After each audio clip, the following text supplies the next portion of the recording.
Os deputados estaduais do Paraná reconheceram ontem o estado de calamidade pública em mais 22 municípios do Paraná. Entre eles, Londrina. Vamos saber então, na prática, o que significa isso com a Heloísa Pedrosa. É com você, Elô. Bom, então com essa aprovação dos deputados, fica mais fácil fazer todas as compras aí, o orçamento da prefeitura para o enfrentamento da doença.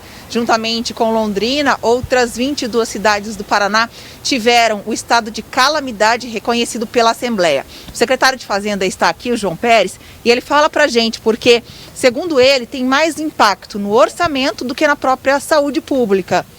É isso, secretário. Perfeito. Boa tarde, Cid. Boa tarde a todos que nos acompanham. Cid, a questão da calamidade pública devidamente reconhecida pela Assembleia tem relação mais com a questão orçamentária e financeira do que é propriamente a saúde. Então, a calamidade não tem relação com a saúde pública, né? Diretamente. Então, nós não estamos nos referindo à falta de leito, falta de estrutura, nada disso. A calamidade possibilita flexibilização de alguns índices da LRF, como, por exemplo, comprometimento da receita corrente líquida com o pessoal, o endividamento do município, a questão da limitação de empenho. Então, são aspectos orçamentários que a lei, que o decreto possibilita flexibilização diante de uma queda na arrecadação prevista para este ano da ordem de 100 milhões de reais. Agora, para a gente entender na prática, isso facilita compras, tira aí alguns pesos fiscais, de fiscalização. Explica para a gente, na prática, como que esse decreto colabora. Perfeito. Veja, a LRF, no artigo 65, possibilita a suspensão diante de um decreto. Em alguns aspectos são flexibilizados, como, por exemplo, gasto com pessoal, a questão do cumprimento das metas fiscais do município, a questão da limitação de empenho, por exemplo, gasto com pessoal. Nós teremos uma queda acentuada em relação à receita corrente líquida do município. O município tem um limite de gasto com pessoal de até 54%.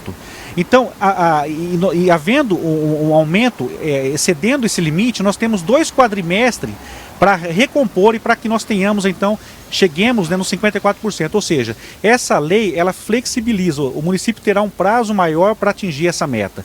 Não é o caso de Londrina. Londrina, o ano que passou, nós comprometemos 44,64% em relação ao pessoal.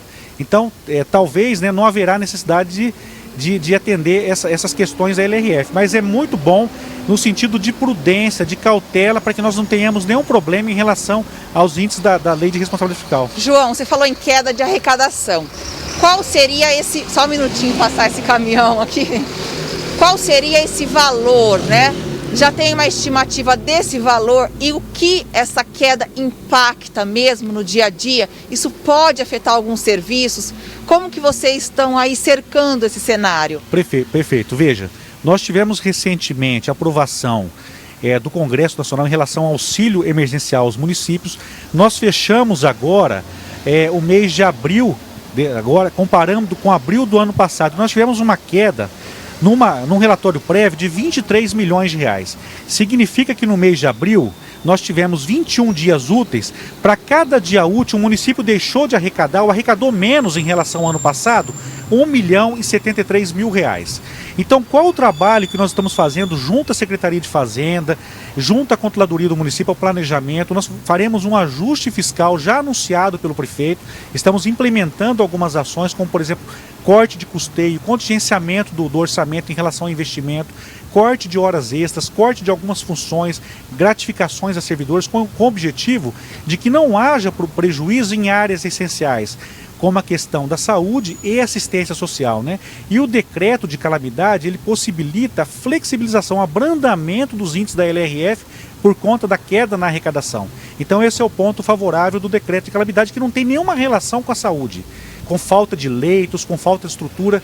Não é esse o objetivo do decreto de calamidade aprovado ontem pela Assembleia Legislativa, E temos também agora o auxílio emergencial aos municípios, que somado às ações que nós estamos implementando, nós teremos até o final do exercício aí a busca, Esse é o nosso objetivo, buscar o equilíbrio fiscal, que é o que preconiza, a LRF. Obrigada pelas informações, secretário. Então, esse decreto vem auxiliar aí toda essa questão do orçamento que já sente os efeitos da pandemia. Cid. Ok, Elô, obrigado, Obrigado mais uma vez pelas suas informações também.